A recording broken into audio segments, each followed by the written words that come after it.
नमस्कार दोस्तों, स्वागत है आप सभी का उत्तराखंड पोस्ट पर। मैं हूं अमित। रूस के हमलों से यूक्रेन में भारी तबाही हुई है। रूस की सेना यूक्रेन की राजधानी कीव तक पहुंच चुकी है। आज सुबह कई मिसाइल अटैक हुए हैं कीव पर। तरह-तरह के वीडियो सामने आए हैं, तस्वीरें सामने आई हैं जो सर्कुलेट हो रही हैं। आप लोगों ने भी सोशल मीडिया के माध्यम से वो देखी होंगी। उत्तराखंड पोस्ट लगातार उत्तर यूक्रेन में फंसे उत्तराखंड के लोगों से बातचीत कर रहा है। तो हम आपसे रूबरू करा रहे हैं, आपको हालात वहाँ के बता रहे हैं उनके ज़रिए कि वो आँखों देखी आपको बता रहे हैं कि वहाँ क्या हालात हैं, कैसे वो रह रहे हैं। इस वक़्त हमारे साथ जुड़े हैं यूक्रेन से ही पारस अग्रवाल, जो कि उत्तराखंड के नागरमत्ता से ताल्लुक़ रखते हैं। पारस, आपका स्वागत है उत्तराखंड पोस्ट पर। जी। पारस, कैसे हैं आप? क्या हालात, कहाँ पर रुके आप हैं अभी? मैं बेसिकली यूक्रेन के वेस्टर्न पार्ट में हूँ, इवानो-फ्रांस्केव। जी, ये रीजन अप्रॉक्सिमेटली बॉर्डर से काफ़ी दूर है। जी, तो हमको यही लग रहा था कि ये सबसे सेफ एरिया है यूक्रेन का, यहाँ ऐसा कुछ नहीं होगा कि यहाँ से जी, ब्लास्ट वगैरह या फिर यहाँ पे वॉयलेंस वगैरह नहीं होगा। बट कल जब एकदम यूक्रेन के ऊपर अटैक्स वगैरह हुए, तो जी, हमारी जो सिटी का भी एयरपोर्ट है, उस पे भी ब्लास्ट वगैरह हुए हैं, मिसाइल्स अटैक हुए हैं। आपको मोस्टली वीडियो मिल जाएगी जो सबसे ज्यादा चल रही है न्यूज चैनल्स पे, इवानो फ्रांस के एयरपोर्ट की, जी, जिसमें आपको पूरा मिसाइल अटैक मिल जाएंगे उसके। तो उसकी वजह से जी, यहाँ के लोग पहले डरे हुए नहीं थे, क्योंकि लोग सोच रहे थे कि ये पूरा यूरोप को कवर करता है, तो इसलिए यहाँ पे ऐसा कुछ नहीं होगा। जी। तो जब सबसे सेफ सिटी में अटैक हो गया है, तो बाकी सिटीज का तो मैं कुछ कह नहीं सकता क्या ही हाल हो रहा होगा। पारस, ये कब से शुरू हुआ ऐसा? जब घटना कब से बदलनी शुरू हुई? यहाँ का माहौल कब से बदला? बेसिकली चल तो काफी लंबे टाइम से रही है, क्योंकि मुझे यहाँ पे जी, 5 साल हो गए हैं यूक्रेन में। थोड़ा बहुत जैसे इंडिया का पाकिस्तान के साथ चलता रहता है, वैसे इन जी, लोगों का भी बॉर्डर में क्रीमिया और डोनेट्स्क लुगांस को लेके चलता रहता था थोड़ा बहुत। तो हमको लगता था नॉर्मल जो एक्टिविटीज वगैरह होती हैं मिलिट्री की, एक्सरसाइज वगैरह बॉर्डर्स पे, वही हो रही जी, होंगी। बट सडनली पिछले 1-2 महीने से रशिया ने अपने ट्रूप्स बिल्डअप करने शुरू कर दिए यूक्रेन के चारों तरफ। तो उस दौरान यहाँ पे अप्रोक्सीमेटली 2 से 3 लाख ट्रूप्स आ गए यूक्रेन के चारों तरफ, उन्होंने घेर लिया। तो बीच में ये था कि यूक्रेन यूक्रेन को बातचीत हो गई है कुछ, ये डिप्लोमेसी से ये सॉल्यूशन निकाल रहे हैं, तो ऐसा कुछ नहीं होगा। जी। बट सडनली एकदम माहौल गरमाना शुरू हो गया, और अलग अलग कंट्रीज ने एडवाइजरी भी निकाल दी कि आप अपनी अपनी कंट्रीज में चले जाइए। तो उस दौरान भी हमने इंडियन एम्बेसी से कांटेक्ट करने की काफ़ी कोशिश करी। हम 8-10 फरवरी से डायरेक्ट कांटेक्ट कर रहे हैं इंडियन एम्बेसी को। जी, तब तब क्योंकि अनसर्टेन था कि क्या हो सकता है क्या नहीं हो सकता है। तो एग्जैक्ट एम्बेसी ने भी एज सच कोई एकदम ठोस कदम नहीं उठाया, क्योंकि तब जब हमने कांटेक्ट किया था एम्बेसीज को, तब फ्लाइट्स भी अवेलेबल थी, फ्लाइट्स सस्ती भी थी। और अब सडनली उसके बाद एक एक 2 हफ्ते में फ्लाइट्स आपकी 1 लाख रुपए तक पहुंच गई। जो फ्लाइट्स नॉर्मली 30,000 की होती थी, वो एक जी। एक लाख रुपए की पहुंच गई, और फ्लाइट्स मिलनी भी बंद हो गई। और उसके बाद जब हम कल सुबह उठे सायरन्स की आवाज से और इधर उधर ब्लास्ट की न्यूज से, तो उनने तो पूरा माहौल ही पलट के रख दिया। पिछले 24 घंटे कैसे बीते हैं? क्या एक्सपीरियंस आपने फ़ील किया है? एक्सपीरियंस तो खैर डर ही फील हो रहा है यहाँ पे, क्योंकि जी, हम नॉर्मली अगर सोने की भी कोशिश करते हैं, अगर 2-4 फाइटर जेट्स की आवाज से नींद खुल जाती है कि अब क्या हो रहा है, कि अब ये यहाँ ना गिरा दे कोई बम, इधर उधर कुछ ना गिरा दे। और सबसे ज्यादा यहाँ एक स्ट्रगल आ गया है लिविंग का, जी, क्योंकि एटीएम के अंदर कैश नहीं है, बच्चों के पास भी, यहाँ जितने भी बच्चे हैं मोस्टली मैक्सिमम बच्चों के पास कैश नहीं है। और मोस्टली ट्रांजैक्शंस जो ये ई ट्रांजैक्शंस बोलते हैं आपको, एटीएम्स वगैरह या स्वाइप होता है कार्ड, वो कई जी। जगह पे बंद हो गया है, क्योंकि इंटरनेट ठप हो गया कई जगह पे। तो उनका जो सर्वर है वो डाउन चल रहा है। तो उसके बाद जैसे कि आपको ग्रोसरी स्टोर्स में जाएंगे, आपको खाना नहीं मिलेगा मोस्टली, सारा चीज अवेलेबल नहीं है जो जो आपको चाहिए। तो ये सब चीजें दिक्कत आ रही हैं यहाँ पे। तो जो डेली यूज़ में काम आती हैं, डेली यूसेज में, वो सर्विसेज़ आपको कैसे मिल रही हैं? खाने-पीने का क्या है? इलेक्ट्रिसिटी क्या है सीन? इलेक्ट्रिसिटी और गैस वगैरह का कोई इशू नहीं है यहाँ पे। यहाँ पे इश्यू अगर बिल्कुल भी किसी नहीं। चीज का होगा कुछ टाइम बाद, तो पहली सबसे ज्यादा दिक्कत है हमको कैश की। कैश की। हम लोग हम लोग के पास कैश नहीं है। अगर हमको इंडियन एम्बेसी बोलती भी है आप लोगों को कि बॉर्डर तक जाना है दूसरी कंट्रीज के, वहां से जी हम आपको इवैक्यूएट करेंगे, तो उसके लिए भी हमको कैश चाहिए। जी तो वो भी हमारे पास अवेलेबल नहीं है क्योंकि यहाँ पे एटीएम्स में कैश नहीं है, क्योंकि जब कल वॉर की न्यूज आई थी उसके बाद सारे लोग ग्रोसरी स्टोर्स में, एटीएम्स में कैश के लिए भागे थे, खाना इकट्ठा करने के लिए भागे थे। तो जी अगर कोई सामान एक्सपायरी डेट के आसपास भी है या कोई फ्रूट सड़ भी रहे हैं तो वो तक सेल आउट हो गया। आप सोच सकते हैं कैसी सिचुएशन हो रही है यहाँ पे। जी। अभी उत्तराखंड से आपको लोग देख रहे हैं, और उत्तराखंड के सैकड़ों जो स्टूडेंट्स हैं वो बाहर पढ़ाई करने के लिए यूक्रेन गए हुए हैं। स्टूडेंट्स ही नहीं, कई शेफ भी हैं। हमने बात की, लोगों से हम लगातार बात कर रहे हैं। आप बाहर का थोड़ा माहौल दिखा सकते हैं, अभी कैसा है?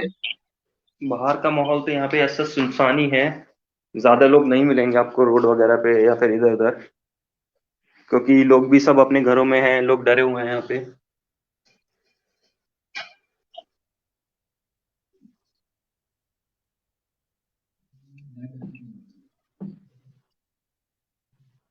सब लोग अपने फ्लैट्स में ही बैठे हुए हैं मोस्टली। जी। आपको यूक्रेन में रहते हुए कितने साल हो गए हैं? मुझको यूक्रेन में रहते हुए 5 साल हो गए। 5 साल हो गए हैं।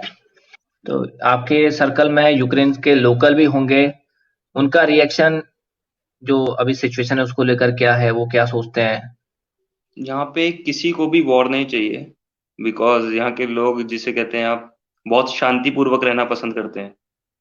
जी उनको लड़ाई झगड़े में ज्यादा इन्वॉल्व नहीं होना है, क्योंकि अगर आप हैबिटेट भी देखेंगे लोगों का, रशियंस जो यहाँ पे घुस रहे हैं वो जी वॉयलेंस ही कर रहे हैं बेसिकली। वो देख नहीं रहे हैं इनोसेंस लोग हैं यहाँ पे या कोई आर्मी वाला है, तो वो बस यहाँ डिस्ट्रक्शंस के उसमें आए हैं।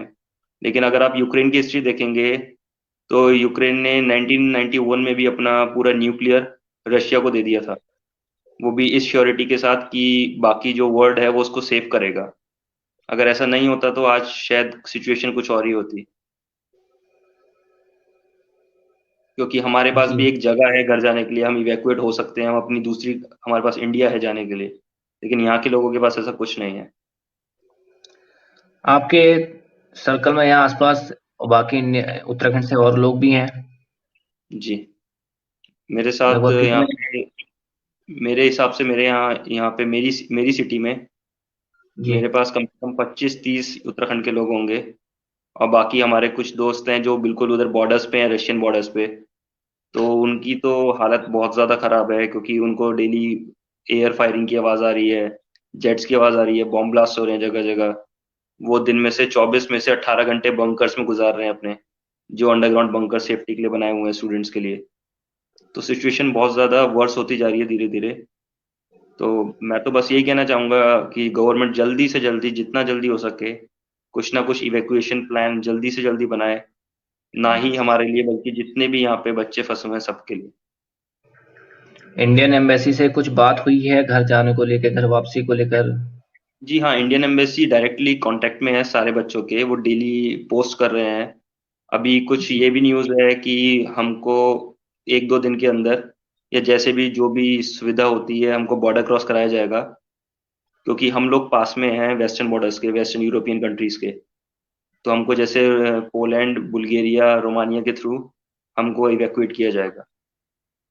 हाँ, ऐसी खबरें भी हैं कि जल्द ही एक फ्लाइट बच्चों को लेने जा सकती है, और बच्चों को पहले यूक्रेन से बाहर बाय रोड ले जाया जाएगा, उसके बाद बाय एयर इंडिया उनकी वापसी हो सकती है। तो ये कितना, आप तो 5 साल से वहां रह रहे हो, तो कितना ये आसान है बाय रोड यूक्रेन से बाहर निकलना? क्या क्या दिक्कतें इसमें आ सकती है? दिक्कतें तो एज सच मेरे हिसाब से, अगर कुछ जैसे कि आपको हर एक सिटी में कुछ एलिमेंट्स मिल जाएंगे, जैसे कि यहाँ पे भी हर एक यूक्रेन सिटीज में कुछ कुछ रशियन एलिमेंट्स हैं जो जगह जगह न्यूसेंस क्रिएट करते हैं। अगर वैसा जी कुछ नहीं होता है तो यहाँ पे जैसे कि आप इजीली नेपाल नेपाल ट्रैवल कर सकते हैं, तो वैसे ही जी आप यहाँ पे पूरा किसी भी कंट्री में ट्रैवल कर सकते हैं, लेकिन आपको उसके लिए वीज़ा चाहिए। तो उस जी वीज़ा के लिए ही बेसिकली इंडियन एम्बेसी बॉर्डर्स पे बैठी हुई है। वो कह रही है जी हमको पूरी जैसे कि वीज़ा वगैरह प्रोवाइड कराया जाएगा, हमको कंट्री के अंदर बॉर्डर्स क्रॉस कराए जाएंगे। तो जी। बाकी देखते हैं, hope for the best.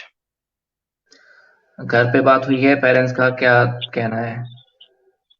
Parents तो काफी टेंशन में हैं, उनको तो बस डेली समझाना ही पड़ता है हम लोगों को कि ऐसा कुछ नहीं है यहाँ पे, ऐसा कुछ नहीं है। लेकिन हमसे ज्यादा टेंशन तो शायद घर वालों को ही है, और कोई जी। समझेगा नहीं, क्योंकि हमारे पास भी पिछले 48 घंटे में इतना कॉल्स आया है कि हमारा भी बिल्कुल मेंटली हम भी अनस्टेबल हो गए हैं इतनी कॉल्स का आंसर कर करके। पारस, आपने बताया कि आपके कुछ फ्रेंड्स बॉर्डर में भी हैं, जी। उनके क्या हाल हैं? जी, मेरी उनसे सुबह बात ही बात कब हुई हुई थी, थी? सुबह ही बात हुई थी मेरी मेरे दोस्तों से। मेरे दो दोस्त हैं, शिमला के हैं, वो हिमाचल प्रदेश के। तो जी। वो बेसिकली बंकर्स में सोए थे रात में, क्योंकि और सुबह भी जब वो उठे थे तो उनको फायरिंग की आवाजें आ रही थी, वो बहुत डरे हुए हैं।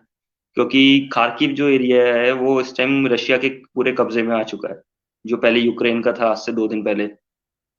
तो उनको ये भी नहीं पता कि उनके साथ नेक्स्ट सेकंड क्या हो, क्योंकि यूक्रेन भी अपने आप को डिफेंड कर रहा है अच्छी तरीके से, और रशिया भी पूरी कोशिश कर रहा है यूक्रेन को गिराने के लिए। बट कुछ नहीं कर सकते हम ऐसे में, वो भी डरे हुए हैं, क्योंकि हमारा इवेक्युएशन तो जल्दी हो सकता है क्योंकि हम वेस्टर्न बॉर्डर के पास हैं। लेकिन वो यहाँ से 1600-1700 किलोमीटर दूर है, तो उनको एक कोने से दूसरे कोने में लाने में बहुत ज्यादा दिक्कत हो सकती है। आपकी सिटी में क्या हालात है? यहाँ भी क्या बंकर बने हुए हैं बचने को? जी हाँ, यहाँ पे भी बंकर्स बने हुए हैं, यहाँ पे भी हमको एड्रेस दे रखे हैं बंकर्स के। अगर ऐसी कोई सिचुएशन आती है एयर स्ट्राइक्स वगैरह की या फिर फायरिंग्स वगैरह की, तो हमको भी गाइडेंस दिया गया है कि हम भी उस बंकर्स में जाके बैठें। अभी आपका जो सुविधाएं सर्विसेज वो क्या है, मतलब खाना पीना सब अभी कैसे हमने होती दो है? तीन दिन का खाना कल ले आए थे, हम सुबह मॉर्निंग में हमने स्टॉक कर रखा है 2-3 दिन का खाना। जी। बाकी अभी उसके अलावा अगर कुछ होता है तो हमको कुछ नहीं पता, क्योंकि हमारे पास कैश तो बिल्कुल नहीं है, क्योंकि हम कल गए थे एटीएम्स में निकालने cash. Most of the Indian cards चल नहीं रहे हैं, यहाँ के लोकल कार्ड से चल रहे हैं। लोकल कार्ड से भी पैसा अगर निकल जा रहा है तो बहुत बढ़िया बात है, क्योंकि 100-100 बंदों की लाइन लगी है एक एक एटीएम के ऊपर। तो अवेलेबिलिटी कैसी, मतलब अवेलेबल है चीजें? या जैसा कि आपने बताया कि पहले जब ये न्यूज आई थी तो लोग भागे ग्रोसरी स्टोर, सड़ी सब्जियां भी, फ्रूट्स भी लेके गए, तो अभी क्या है, अवेलेबल है चीजें, मिल रही हैं कि नहीं मिल रही हैं? उस चीज के बारे में तो मुझे कुछ आइडिया नहीं, क्योंकि मैं भी लास्ट जो कल बाहर निकला था, मैं कल मॉर्निंग में ही बाहर निकला था। मैं उसके बाद बाहर नहीं निकला हूँ, लेकिन जब कल मैं मॉर्निंग में बाहर निकला था तब ग्रोसरी जी। स्टोर्स पे काफी भीड़ थी। मतलब हम सामान लेके, जो नॉर्मली हम 5-10 मिनट में सामान लेके बाहर आ जाते थे, जी। हमको कल डेढ़ डेढ़ से 2 घंटे लगे हैं सामान लेके बाहर आने में। तो अभी आप यहाँ पर सेफ हैं? जी, अभी तो फिलहाल तो सेफ है, बाकी कुछ आगे का मुझे कह नहीं सकता मैं कुछ। तो यहाँ पर अभी आप अकेले स्टे कर रहे हैं उत्तराखंड से, और भी हैं आपके आसपास? मेरे साथ मेरे फ्लैट पे और कोई नहीं है उत्तराखंड का, मेरे साथ बाकी दूसरी स्टेट्स के बच्चे हैं। बट कुछ बच्चे हैं उत्तराखंड के जो हॉस्टल में रहते हैं, यहीं यूनिवर्सिटी हॉस्टल में। बाकी और कुछ फ्लैट्स पे भी रहते हैं। तो वो भी बेसिकली यही चीज देख रहे हैं कि जैसे जैसे इवैक्यूएशन प्रोसेस होता है वैसे वैसे निकला जाए यहाँ से। जी। थैंक यू पारस, हमारे साथ जुड़ने के लिए। उम्मीद करता हूँ आपकी जल्द से जल्द घर वापसी हो। सरकार की कोशिश जरूर जल्द कामयाब हो, आप जल्द से जल्द घर पहुंचे। आपसे आगे भी बात करूंगा। Thank you sir.